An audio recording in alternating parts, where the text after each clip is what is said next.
দেখুন, আজকে CBI inquiry court থেকে দিতে হয়েছে। একবারের জন্য মমতা ব্যানার্জি সিবিআই ইনকোয়ারির আদেশ দিতে পারেননি। তার কারণ ওর পার্টির লোকেরা ধরা পড়ে যাবে, সত্য বেরিয়ে আসবে, তৃণমূলের মুখোশটা খুলে যাবে। যে কারণে মমতা ব্যানার্জি কায়দা করে রবিবারের মধ্যে যদি কিছু না হয় তাহলে সিবিআই ইনকোয়ারি দেব। কেন রোববার? আজকেও তো বুধবার, এখনও রোববার অনেক বাকি। তার মানে এর মধ্যে সমস্ত তথ্য প্রমাণ লোপাট করে ফেলো। কিন্তু ঈশ্বরের কৃপা যে আদালত ঠিক সময় মতো সিবিআই ইনকোয়ারি দিয়ে দিয়েছে, যে ইনকোয়ারির মধ্যে আমরা মনে করি অনেক রাঘববোয়াল ধরা পড়বে। আর ওখানে কোনো ওষুধ পাচার চক্র বা এই জাতীয় কোনো চক্রের হদিশ পেয়ে গিয়েছিল ওই মহিলা ডাক্তার, যার জন্য ওকে মারা হয়েছে, এটা আমার মনে হচ্ছে। সেই কারণের জন্য সেই সমস্ত দুর্নীতিও সামনে চলে আসবে।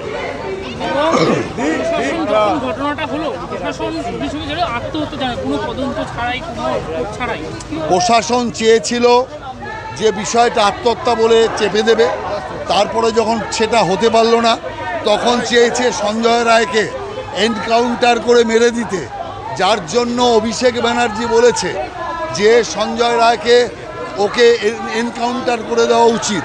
আমি মনে করি সিবিআইর উচিত অভিষেক ব্যানার্জিকে জিজ্ঞাসাবাদ করা। অতএব ও এর সাথে যুক্ত আছে, জিজ্ঞাসাবাদ করলেই ও কেন কি করে আজ পর্যন্ত তো কোনোদিন বলেনি। এত ঘটনা ঘটেছে, এনকাউন্টার করে দেওয়ার কথা হঠাৎ কেন বললো এক্ষেত্রে? তার মানে ওর লোককে বাঁচাতে চায়, সত্যকে আড়াল করতে চায়।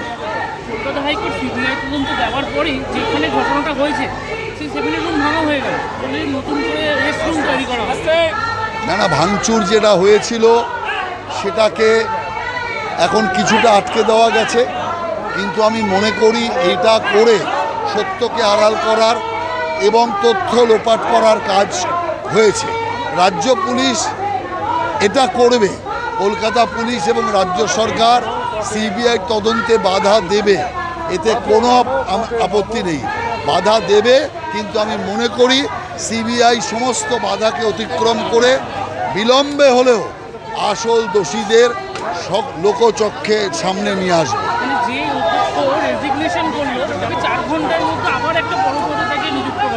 ইলেকশনের সময় মমতার ব্যানার্জির ভালো পায়ে যে ব্যান্ডেজটা বেঁধেছিল সে তো এই ডাক্তার।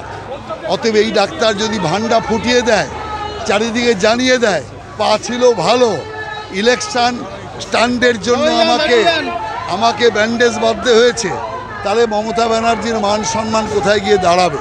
সেই কারণে পুরস্কার স্বরূপ এর পক্ষে মমতা ব্যানার্জিকে থাকতে হয়েছে।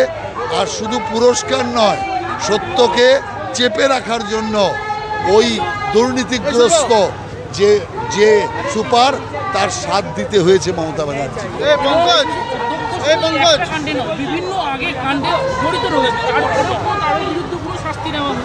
বহুবার সন্দীপ ঘোষকে ট্রান্সফার করা হয়েছে, কিন্তু উনি এত প্রভাবশালী যে উনি প্রভাব দেখিয়ে ওনার ট্রান্সফারকে উনি আটকে দিয়েছেন।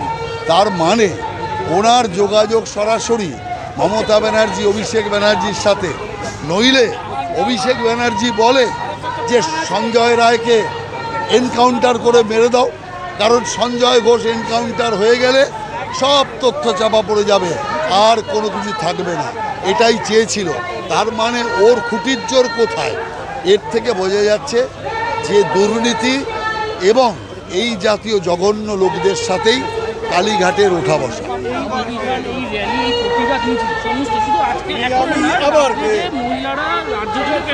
বিভিন্ন দেশের বিভিন্ন প্রান্ত, মুম্বাইতেও রয়েছে, মুম্বাই দিল্লিতেও নামছে, তারা পথে নাম বেড়াতে। এই সব মিছিল, প্রতিবাদ মিছিলকে কুণাল ঘোষ বলছে নাকি এগুলো পুরো নাটক, করার কোনো প্রয়োজন নেই। দেখুন, কুণাল ঘোষ হচ্ছে এখন একটা অতৃপ্ত আত্মা। তার কারণ জেনারেল সেক্রেটারি থেকেও গলা ধাক্কা খেয়েছে, স্পোক্স পারসন থেকেও ঘাড় ধাক্কা খেয়েছে। অতএব আর ইজ্জত আছে? যদি ইজ্জত থাকতো স্টেটমেন্টই করতো না। যাকে পার্টি গলা ধাক্কা দিয়ে জেনারেল সেক্রেটারি এবং স্পোক্স পারসন পদ থেকে তাড়িয়ে দিয়েছে, সে কি করে স্টেটমেন্ট করে? তাহলে নির্লজ্জ না হলে কেউ এই স্টেটমেন্ট করে? তো ও তো তৃণমূল কংগ্রেসের আসলি নেতাই নয়, যে কারণে আমি মনে করি ওর বক্তব্যের কোনো মানে নেই। আর যে একটা জেল খাটা আসামি, যার বিরুদ্ধে কোটি কোটি টাকা তছরূপের মামলা এখনও চলছে, সারদা মামলা, অতএব সেই ব্যক্তির বক্তব্যের কোনো মূল্য নেই। সে মহিলা মর্যাদা বুঝবে কি করে? মমতা ব্যানার্জিকে খুশি করার জন্য এই সমস্ত বক্তব্য লিখেছে। মুখ্যমন্ত্রী, পুলিশমন্ত্রী, স্বাস্থ্যমন্ত্রী দুটো পদে হোল্ড করে, কিন্তু তারপরেও এই ব্যর্থ।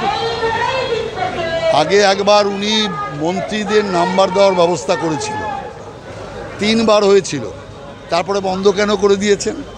কারণ জানে যে অন্যান্য দপ্তরের মন্ত্রীরা যদি 1-2 নাম্বারও পায়, উনি পাবেন হচ্ছে মাইনাস কত পাবেন সেটাই হচ্ছে বিচার্য বিষয়। যে কারণের জন্য ঘটা করে বলেছিলেন মন্ত্রীদের নাম্বার দেওয়া হবে, নাম্বার দেওয়া উঠে গেছে। তার কারণ অন্যরা 0 পাবে, কিন্তু ও 0 পাবে না, ও মাইনাস পাবে।